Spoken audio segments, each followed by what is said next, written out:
Yes, the weekend is here, and what you need are some handicapping tips and a few good lines about your favorite team or the team you hate or the team you want to bet on or don't want to bet on, and we're here for you. It's Sportsbook Confessions on this Friday morning as we push right up against what's going to be a huge weekend. I'm Brady Tinker alongside Jeffrey Dawson at EC Sports Invest, and if you're looking for me, I'm at DFW Sports Beat for the last 26 years. Happy weekend to you. I know you guys suffered through a storm last night, so that's why we are going this morning on Friday morning. I'm happy about that. A little more information time. Everything okay there now? We need to check the roof or anything? Jeez, Brady, I'm telling you, I guess I have to be grateful it's not snow. I mean, we'd be snowed in. We'd be looking like Buffalo, I swear. But Noah's Ark, I'm seeing, the giraffes, the hippos. I'm seeing it all. I mean, it won't stop. And I know I want this for my lawn, so we can do snow angels and Sure stuff you do. in the spring. Yeah. But enough's enough, please. It's time. It's time. Part of living on the East Coast. The joys of living on the East Coast, my friend. Everything here in Dallas, for the most part, is so steady most of the time, other than the occasional cool weather and the once-a-year freeze, that maybe it's almost too perfect here in Dallas. No, I'm okay.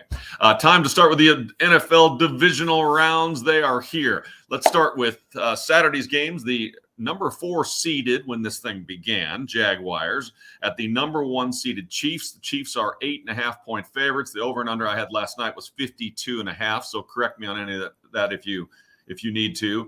By the way, a quick note: most people are used to this. Andy Reid, 27-4 in his illustrious career as a coach after having a bye week or an extra week to get ready. My opening numbers were 9.5 with a 52. As we speak, we'll use Circa here. Our good friends Jeffrey Benson, Mr. Metcalf, and Mr. Stevens at the Circa. 9.53 currently as we speak. For me, this Kansas City Chiefs, and if anyone knows, great team to pick to win. When you start to giving and laying 7.5, 8, 9s, 9.5 double digits at home, the back door obviously is always open. And it seems like Pat will get out there, get to a big lead, and then just start playing grab ass, wreck ball and stuff. I love Kansas City to win. I think they'll get their team total, which is right around 30.5, 31, somewhere there. Listen, I think the Jags, not only last week, were happy to be there, but now this week, even happier to still be standing after being trailing 27-0.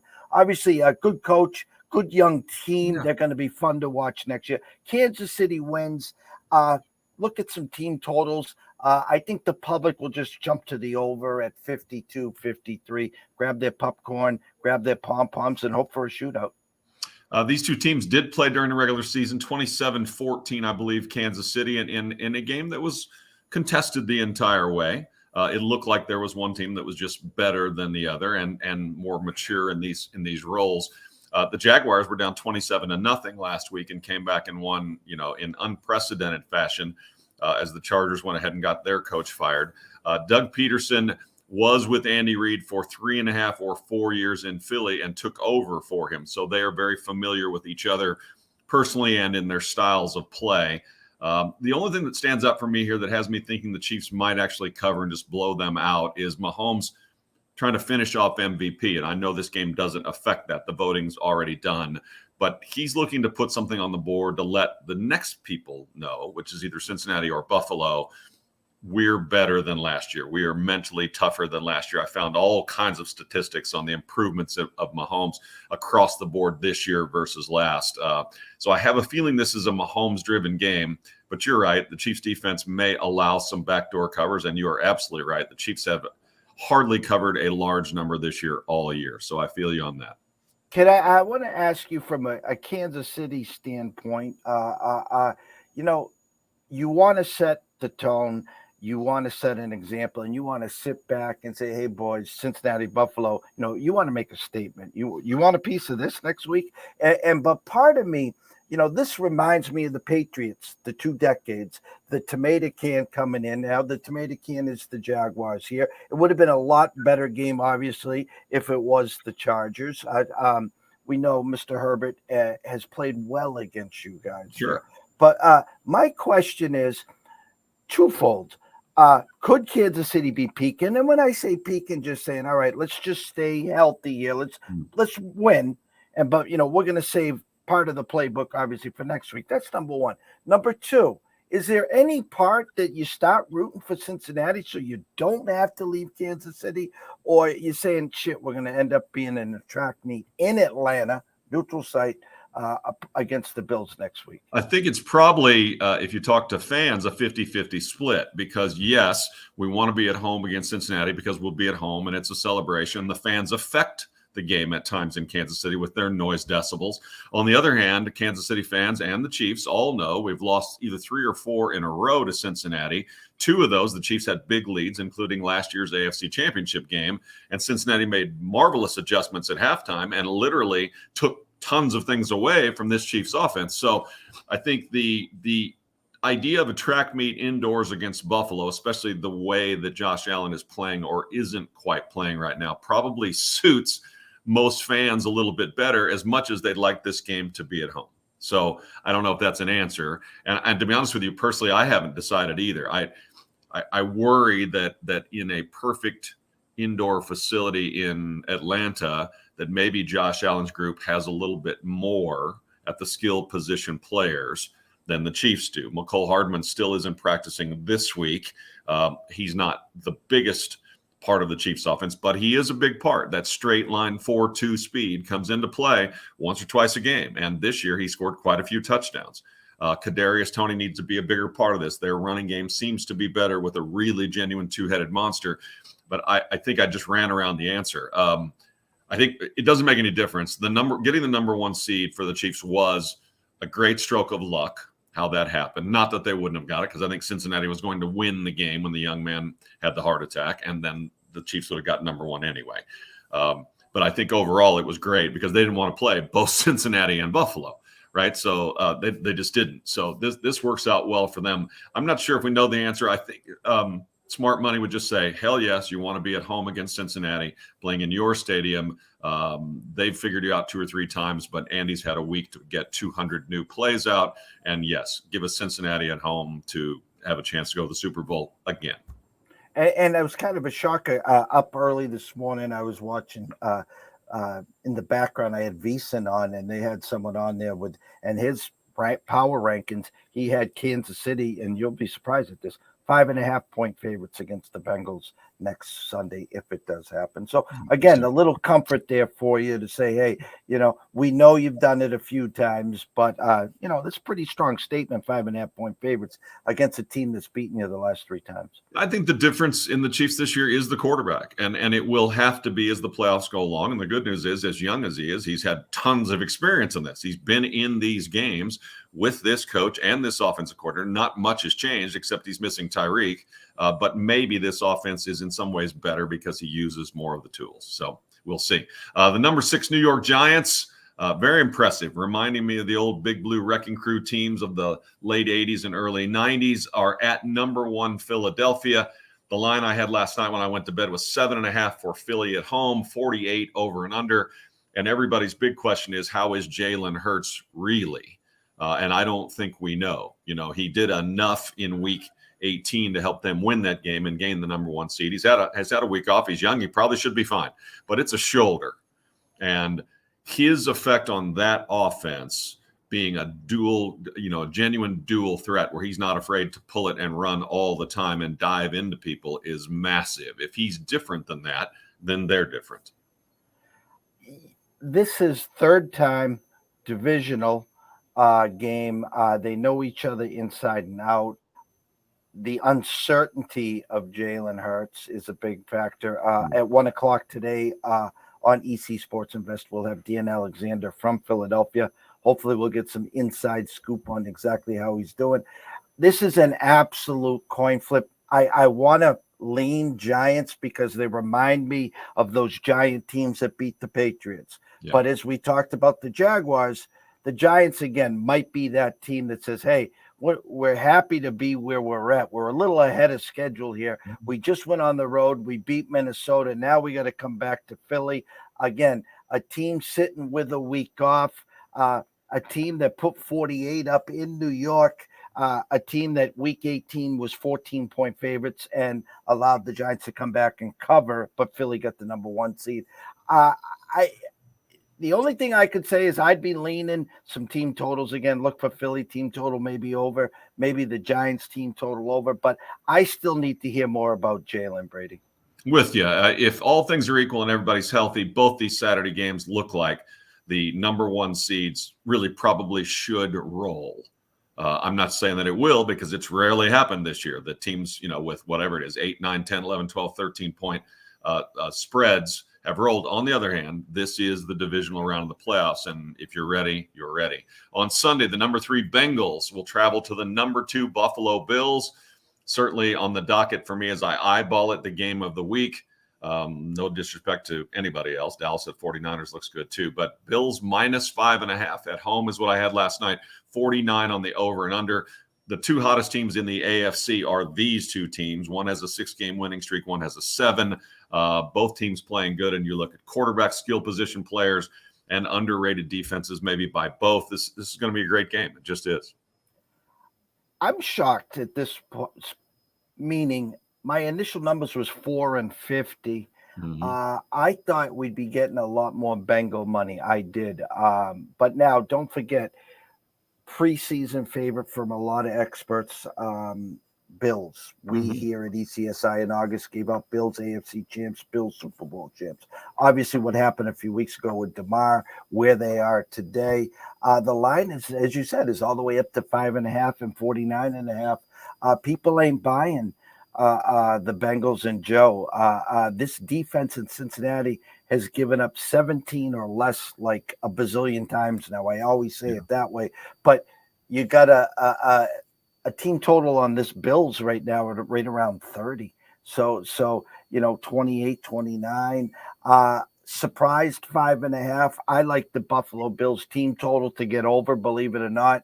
Here we're talking 17, but I think offensively, if Josh can keep the brain farts to a minimum, I think they're going to be able to put some pressure on Burrow on that offensive line. Maybe he finally makes a few mistakes, but I think the Bills will be standing, and this line keeps moving. So if you want the Bills, buy them now, because this might tick to 6 before kickoff. The Bills have been through 2 major winter storms that affected their schedules and everything they did, and then a near death of a young man on the field right in front of them. They've had to overcome a lot all year. Josh, very quietly, has had an elbow issue off and on. They've gone through a lot. I wonder if it's galvanized them and they're really ready, because Vegas seems to think so, or if it's been sort of they're a little punch drunk about this, what has to have been for them a really long season, because we talked about it early on when Dave was around too, and that was, when was the last time you saw a team, a quarterback, a coach, everyone come in and they're all consensus to win everything? He's going to win Coach of the Year. Josh Allen's going to be MVP. The Bills are going to go to the AFC Championship and go to the Super Bowl and win the Super Bowl. And you know what? Hardly anybody in our business disagreed. Hardly anybody. Everybody, they were the chalk across the line. And there have been hiccups really since week 2 or 3 for them, one way or another, whether they be physical, whether they be blowing leads, whether Josh having turnovers and an injury. It seems to me like their season must feel like it's been 50 weeks. And I just wonder, they're pretty veteran at this, right? Does this get them more ready, or are they friggin' worn out? That's the only thing that I wonder.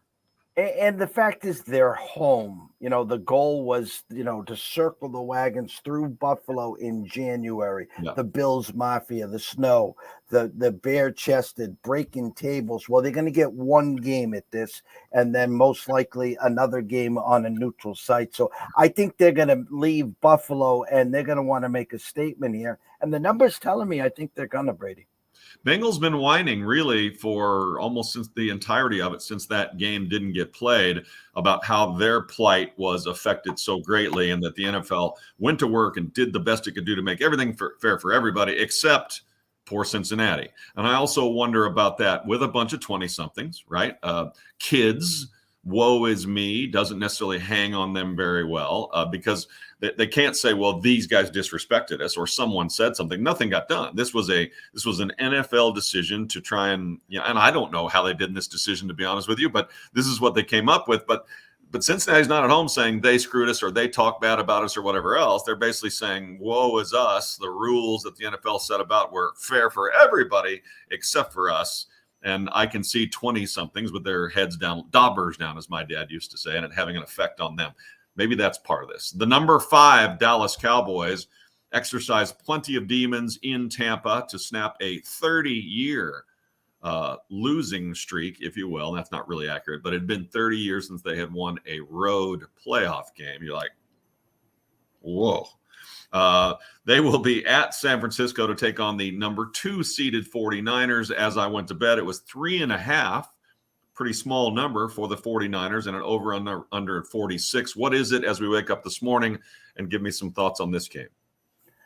Shout out to TJ. Big fan of ECSI, big fan of us as he's walking to work and watching the show. So don't step in a pothole and twist your knee, TJ. Secondly, I need to clear the air here. As you know, we have one of the greatest producers in the world, Mr. Kiefer. I call it Kiefer Madness. And he takes our shows. He makes some great clips. He throws them on social media, YouTube Shorts, TikTok. If you're not following us, go over to East Coast Sports Investors and follow us, please. Comically, I said something, and then you piggybacked the next show and said it again. So let's clear the air to everyone right now. And I hope, Kiefer, I hope you cut this up 10 times. I stated and you stated that the 49ers are undefeated since Christian McCaffrey was traded. Okay? Yeah. So the funny thing is this, is Christian McCaffrey was traded and he flies to San Fran, and we know he's a Stanford grad, and they hand him the playbook, and the guy is like Einstein, and he had the playbook for 2.5 days, and he said, Coach, I want to play. Let me play. Well, that was the San Fran, Kansas City game where your Chiefs boat raced them. And so everyone's saying on TikTok especially, guys, get your facts straight. Guys, get your facts straight. Okay. They're right. So you guys are technically correct. The they kid are had the playbook. Right. Yes. So they have one loss against your Chiefs. So the air is cleared. There we go. Overnight, some money came in on the 49ers at circa right now. It's 4.46.5. Okay. So to set the record straight, once the Cowboys beat Tampa, which you called, said, you were on it. Going to be our easiest play of the easy. I easy. Used the word easy. Ooh, Dave, don't tell Dave. I was looking for 2 numbers. Where was I going to get the 5.5, 6 number? Yep. Or was I going to get that 3.5, 4 number? And I got the 3.5, 4 number. It was open to 3.5, quickly went to 4, back to 3.5. For the first time this week at circa, I woke up this morning, it is now 4. So Thursday night, I call it the Texas oil money. That comes into Vegas. They come in on Thursday night in the stealth planes, and they start dropping the bags. Then Friday is the California money. They start coming in for the weekend. So money's coming in on San Fran. I'm going to say what I said before the tournament started. If you're not grabbing a little Dallas plus 500, a little plus 1,400 in the Super Bowl, a little Dak MVP Super Bowl plus 1,700, something stinks here. Now, does Dallas have a chance to win? Hell yeah, they do. How are they going to do it? Win the turnover battle, first of all. You can't go in there and, throw 2 or 3 picks. That's number 1. Red zone, touchdowns, not field goals. We don't know the psyche of Mr. Maher. Yes, you brought in Vizcaino, I think, off the practice squad. Well, they're correcting us too. Vizcaino. Okay. Yes, and I'll give you the update on that. Yesterday in practice, obviously it's early Friday morning. Yesterday in practice, actually very good for everyone. The wind whipped here to up to 20 miles an hour. They were on the outdoor field.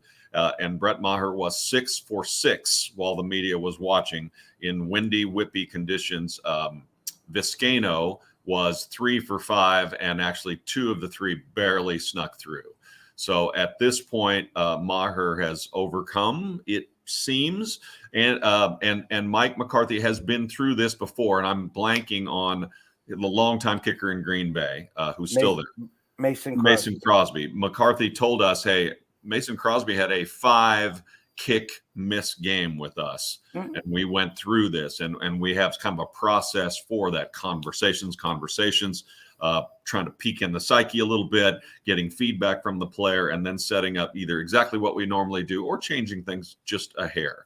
So I found that a little bit uplifting, in that he felt like there isn't anything he hasn't seen as a coach, and they sort of went through that process with Maher. And so as of right now on Friday morning, they believe that he's going to be in good shape, but he better be. So, okay, continue, please, sir. Oh, the only Vizcaino I know Vizcaino is named Omar. Right. Vizcaino. All the Vizcaínos we know are baseball players. Yes. Correct. So Vizcaino, the kicker, for the Cowboys. It's going to be a hell of a game. Listen, this San Francisco team right now is a freight train. The Brock Star, Mr. Irrelevant, Debo, CMC, George Kittle, the defense, Boza. There's nothing I can say to discredit them other than the real Dallas team did finally show up last week. Okay. They also have 2 days less rest. They also is their 4th straight road game. All that said, the opening number was 3.5 people. So I am going to buy the steak, not the sizzle. I know it's easy to grab Brock and the home team here, but I'm waiting for the brain fart. I'm waiting for the hiccup. I'm waiting to see, Dallas get out early and have this kid have to make a drive. And I'm not saying he can't.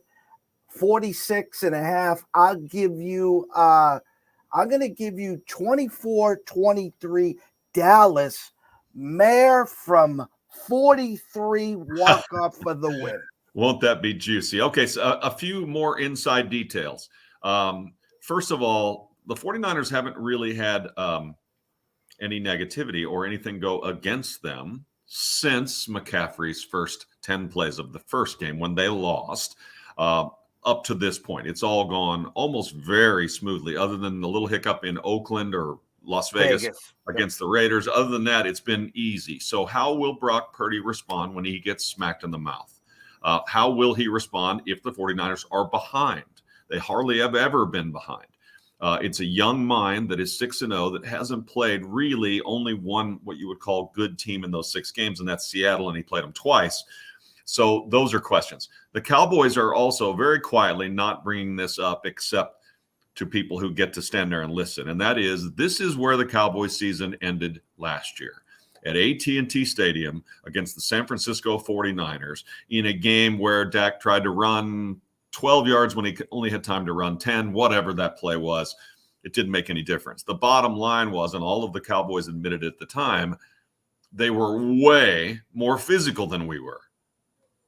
And the Cowboys went out in the draft and addressed that with Sam Williams, with Tyler Smith, with 3 guys off the top that they felt like, no, we're going to change everything, but we're all of a mind to be physical football players. And it's been a big point of emphasis for this team all year.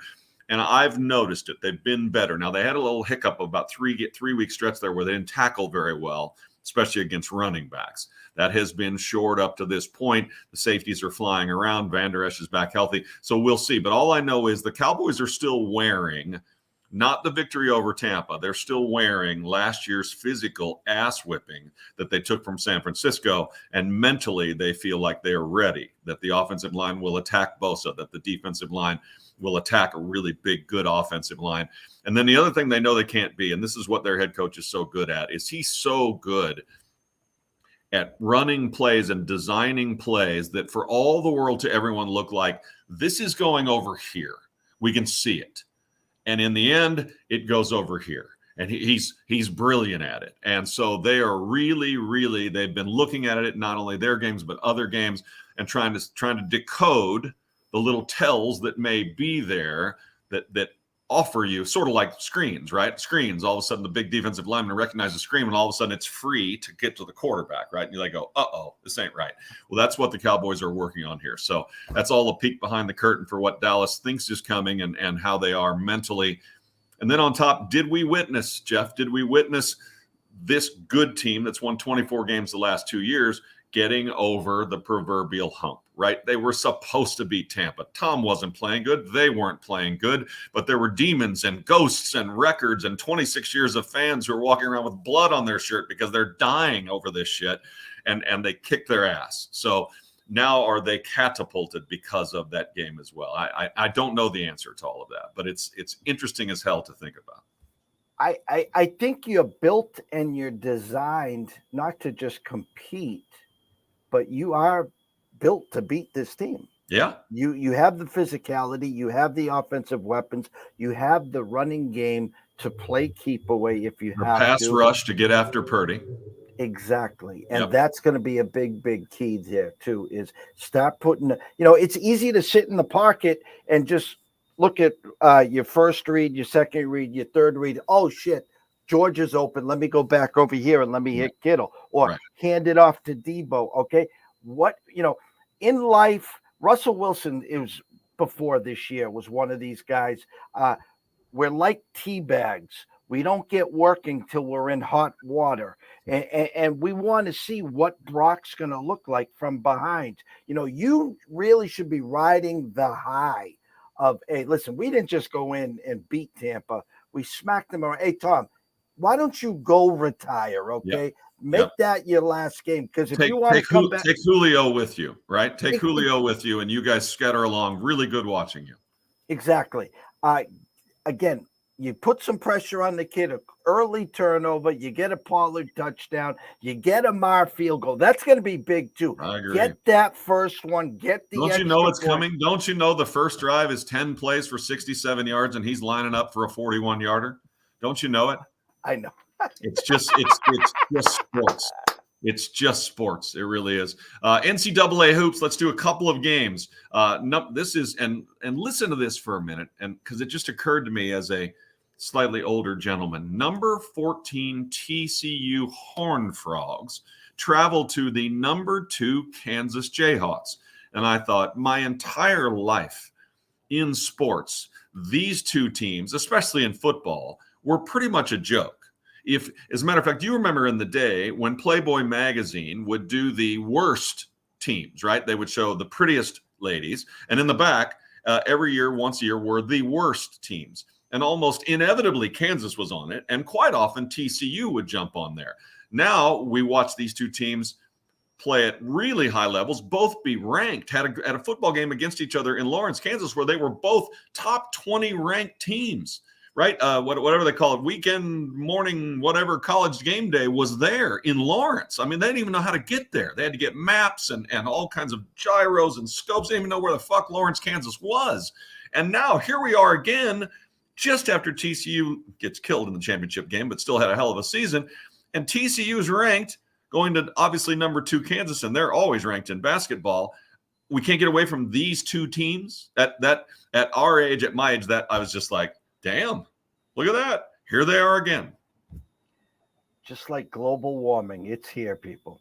By the way, Kansas -9 in Lawrence against TCU. Yes, we are filming live on Friday. We grabbed our odds from Ken Palm. Mr. Pomeroy, thank you very much. I love your site. Kansas 16-2, ranked 7th per Ken Palm. The defending champs, almost like Georgia in football, where they were the defending champs.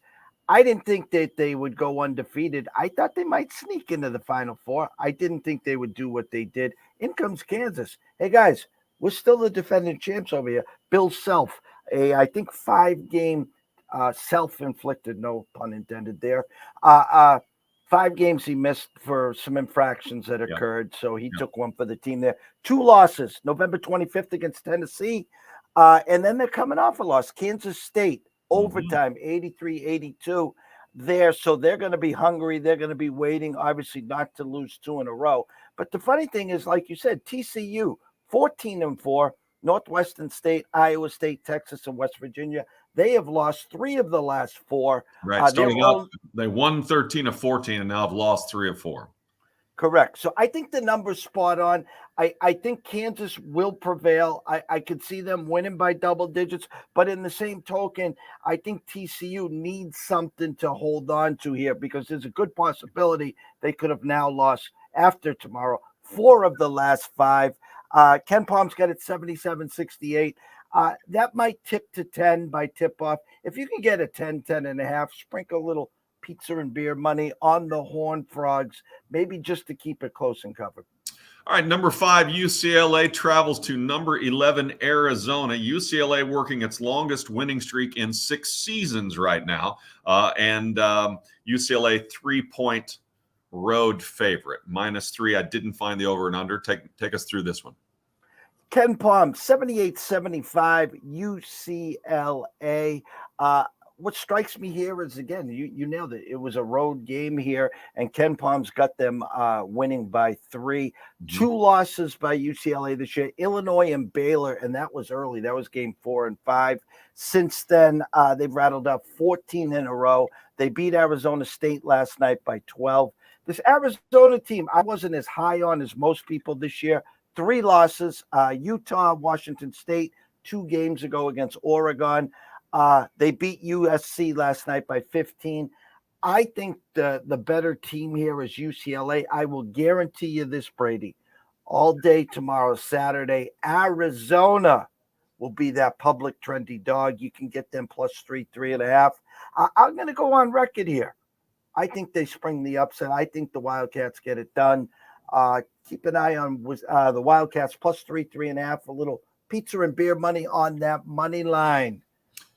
I had one more, and I have very little information, so I'm going to ask for your help. But people wanted to hear about number 4, Alabama traveling to Missouri. Take us quickly through that one, would you?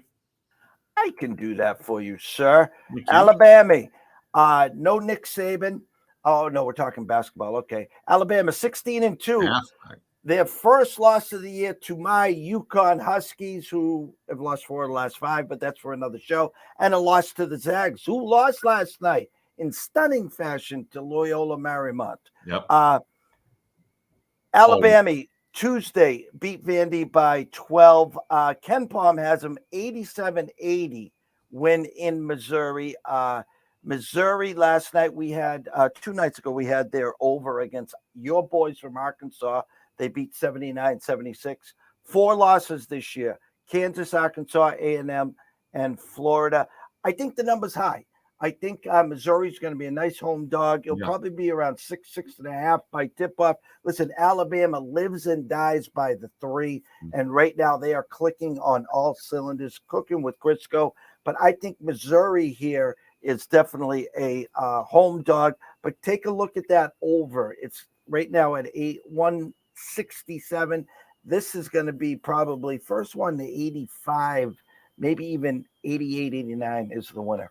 I love the reference, too, because I lived in Alabama for a year in a little town called Alexander City, home of Terrell Owens and also home of Russell Manufacturing, the T-shirt and sweatshirt manufacturing. I enjoyed my year there. I did very much. But you said cooking with Crisco. I've never been to a place that made better biscuits and cooked more food with Crisco than I had in Alexander City, Alabama. It was wonderful. As a 20-something, I was able to put on a fair amount of weight in a short amount of time because genuine, lard-made biscuits with just the right amount of gravy mixed in with sausage and whatever.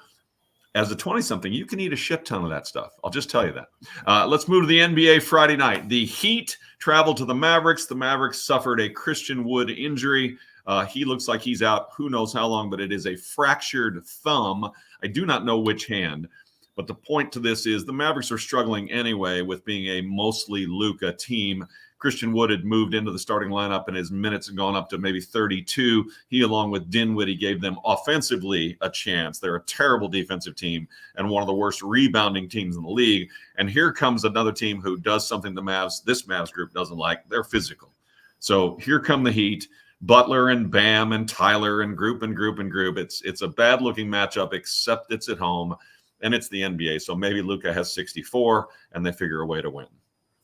Right now, currently, my overnight number was Dallas -1 with a 216. Currently, as we speak at Circa, it is now Miami -1 with a 218.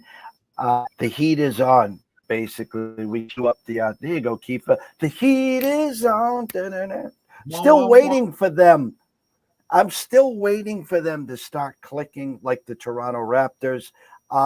Luka, like you said, Luka, if it's a TNT game, will put on the show. He'll get his 50, 48 or whatever. But I would lean Heat money line here. It is Friday, though, so we'd like to fade the public. So keep an eye on some ticket counts there and see which way the public is leaning there. Very quiet rumors that Russell Westbrook is probably coming from the Lakers to the Mavericks, which would be a head scratcher for most people. But the point would be the Mavericks would give two and a half, three players. And that's an odd statement, but three players to match the salary cap money, and Westbrook's contract is up. And so the Mavericks would essentially, whatever that turns out to be, whatever, he gone for the $45 million a year, or whatever it is. And it punches a huge open hole for them to go out and get somebody that Luka wants to play with. So we'll see on that. The Grizzlies versus the Lakers. When I went to bed last night, the Lakers were a home dog +7. 244 was my over and under. Wow. The Grizzlies also, by the way, are a big wow at 31-13. Ja Morant is a star at 27.5 points. If he weighed another 10 or 12 pounds, he might really be the complete package. He's probably going to have to get a little bit bigger to be a top 5, go through the entire season and be able to play defense, in my opinion. But Jaren Jackson, Dylan Brooks, Desmond Bane, that's a good team. That's a really good team. And the Lakers at 20-25 actually is better than they were doing last year. But the unibrow just really doesn't play a lot of basketball. No, and again, often injured. And as much as we want to beat up on LeBron and the Lakers, if I was a Laker fan right now, look at life without LeBron and AD as your franchise. The guy can't play. He's always hurt. He's almost like Zion. You play well and then you get hurt. And so by the way, the Westbrook move makes too much sense. Call up Mark right now. Get that thing done. Yep. Nice 45 million cap for next year. Same here. The number I have right now as we speak is a flat 7 with a 242.5. I'd grab my popcorn. I'd grab some pom-poms. I'd take the over. It's an NBA All-Star game there. And the Memphis -7. LeBron is questionable. That tells me also LeBron will not be playing tonight. Westbrook, Anthony Davis, Schroeder. LeBron, this is an old team that needs some major overhaul. So trade probably coming. I'll bet LeBron plays this game. I bet he has this game eyeballed as I'm getting in that track meet right there, because impressively, he doesn't look the same, but 36 minutes and 30 points again for LeBron James, one of the greatest players ever. The Nets at the Jazz. The Jazz are -6 when I went to bed last night. The over and under 228. Nets playing well, 27-16, surprising me a little bit. Durant and Kyrie playing together. They seem to have a little bit of chemistry. And then they have 6 guys on that Nets team, 6 that average between 8 and 12 points. So they're rolling out a whole bunch of different guys in and out to play defense and get rebounds. The Jazz, traded away their big center. And so I think 24-24 is about what we expected from them at this point, maybe even a little bit better. Well, Danny traded basically their whole team, hoping to tank for Wembayama, and they're all of a sudden 24-24, as you said. In come the Nets here, who did put some stuff together, and they made a nice run. Now KD out for about a month. I think the Nets played last night. I'm seeing a number of Utah -7.5. with a 229.5. That would tell me Kyrie's probably going to be off tonight with some load management. Maybe they wheel out Ben Simmons and a cloud of dust. So keep an eye on who's in, who's not in. But that's a Utah number to me at 7.5 with a 229.5. Nets lost at Phoenix last night, made a valiant run, 38-23 in the fourth. So that also expended some energy. So I feel you on that. That's a good point. All right, that's what I got on this Friday morning as we head towards the all-important divisional round playoffs for the NFL. Jaguars at Chiefs, Giants at Philly on Saturday, Bengals and Bills, Cowboys and 49ers. All this is pretty juicy. Jaguars and Chiefs probably isn't turning anyone on all that much, except for the fans like us who enjoyed some of these younger teams this year, right? I enjoyed the Jets, right? I enjoyed the Lions, certainly the Jaguars from where they came from to get into the playoffs. That made the NFL fun, and you can continue to see new young players, not just quarterbacks, coming up. And this league really, despite its penalties and its officiating and all of its crap, still is just the greatest league ever. And then Giants at Philly, I mean, those are three of those are juicy. Giants at Philly, Bengals at Bills, Dallas at 49ers. That's pretty good stuff.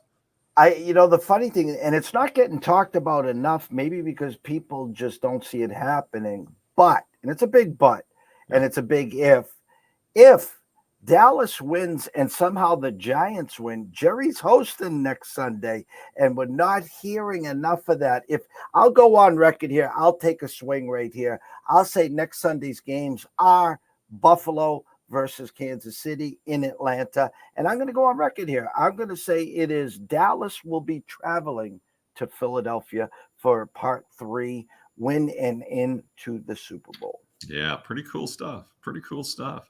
Excellent. Good job, Jeffrey Dawson. Coming off a fantastic year last year. If you had your pen out, good. If you didn't, come back and watch this show again later on today at EC Sports Investors on YouTube if you like looking at our faces.